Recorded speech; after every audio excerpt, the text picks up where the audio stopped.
प्रिय भावकों, जय श्री कृष्ण। आज के एपिसोड में हम ये बताना चाहते हैं कि कुंडली में कौन सा ग्रह किस भाव में होता है तो किससे संपन्नता आती है। जैसे व्यापार में, कृषि में, शिक्षा में, मतलब कौन सा ग्रह कहाँ बैठा होगा, किस राशि का बैठा होगा, उससे संपन्नता आती है। देखिए, व्यापार में कुंडली में दूसरे भाव का स्वामी लग्न से दूसरा वो 11वें भाव में हो और 11वें भाव का स्वामी दूसरे भाव में हो तो व्यापार से धन की संपन्नता होती है।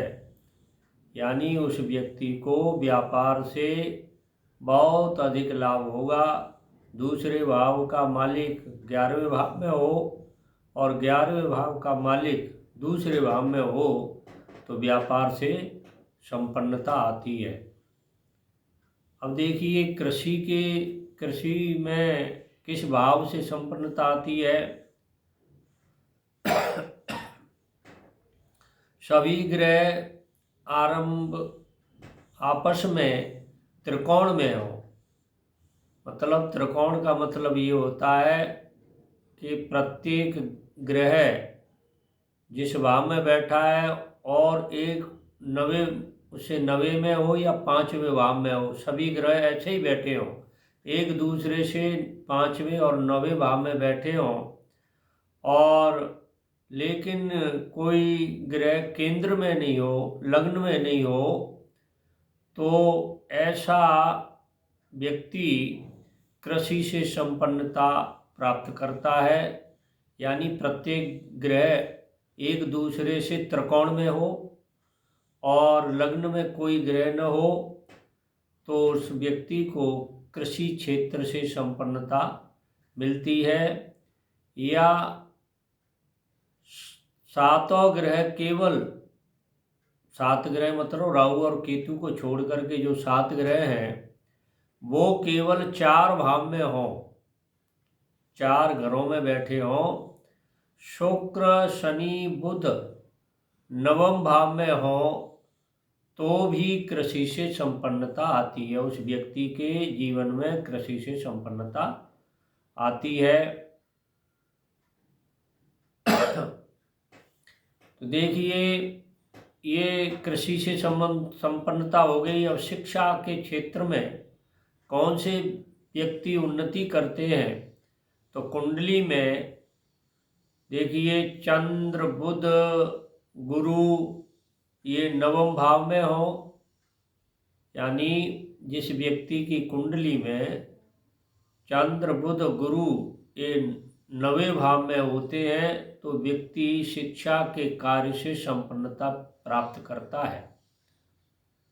और देखिए, नवम भाव में गुरु मित्र राशि का हो, ठीक है ना, नवम भाव में गुरु बैठा हो परंतु मित्र राशि का हो, और तो व्यक्ति भी शिक्षक का कार्य करके संपन्नता प्राप्त करता है, शिक्षा के क्षेत्र में काम करके संपन्नता प्राप्त करता है। और नवम भाव में बुध उच्च राशि का होने पर, कन्या राशि में हो, उच्च राशि का बुध कन्या में होता है, तो वह व्यक्ति भी शिक्षा के क्षेत्र में कार्य करके संपन्नता प्राप्त करता है। सूर्य, बुध और शनि के 10वें भाव में होने पर भी शिक्षा के माध्यम से व्यक्ति को संपन्नता प्राप्त होती है। तो देखिए, ये व्यापार में बताया, कृषि के क्षेत्र में बताया, शिक्षा के क्षेत्र में बताया, कुंडली में ये मालूम करके कैसे संपन्नता होती है। तो देखिए, एक बार पुनः सुन लें। यानी कुंडली में दूसरे भाव का स्वामी अगर 11वें भाव में बैठा हो, 11वें भाव का स्वामी दूसरे भाव में बैठा हो तो व्यापार से संपन्नता आती है। और कृषि के क्षेत्र में जो ग्रह बैठे हैं, सभी ग्रह जो है त्रिकोण में हो, आपस में त्रिकोण में बैठे हो तो कृषि से संपन्नता आती है, परंतु इसमें लग्न में कोई ग्रह नहीं होना चाहिए। सातों ग्रह 4 स्थान में हो, शुक्र शनि बुध नवम भाव में हो तो भी कृषि से संपन्नता आती है। अगली जानकारी हम आपको अगले एपिसोड में देंगे। हमारे इस चैनल को सब्सक्राइब करें, शेयर करें, लाइक करें। जय श्री कृष्ण।